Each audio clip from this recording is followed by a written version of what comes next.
একদিনের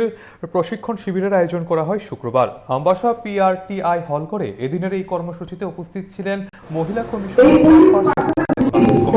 সচিব পল্লবী রায়, ধলাই জেলার অতিরিক্ত পুলিশ সুপার উত্তম বণিক এবং জেলার মুখ্য স্বাস্থ্য আধিকারিক ডক্টর অ্যাপোলো কলই সহ আরো অনেকে। শিবিরে নির্যাতিত মহিলাদের ওয়ান স্টপ সেন্টারে পৌঁছানো এবং তাদের স্বাস্থ্য পরীক্ষা, মহিলা সংক্রান্ত বিষয়ে পুলিশে মামলা, আদালতে আইনি প্রক্রিয়া সহ মহিলাদের বিভিন্ন বিষয় নিয়ে এই কর্মসূচি এদিন আলোচনা করা হয়।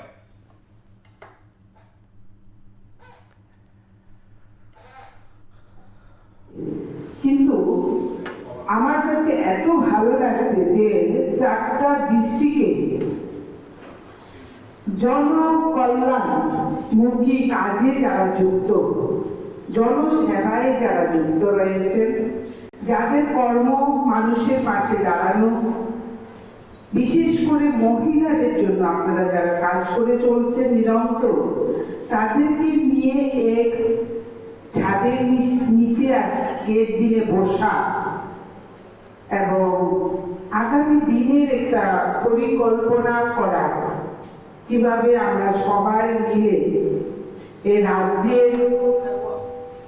বিশেষ করে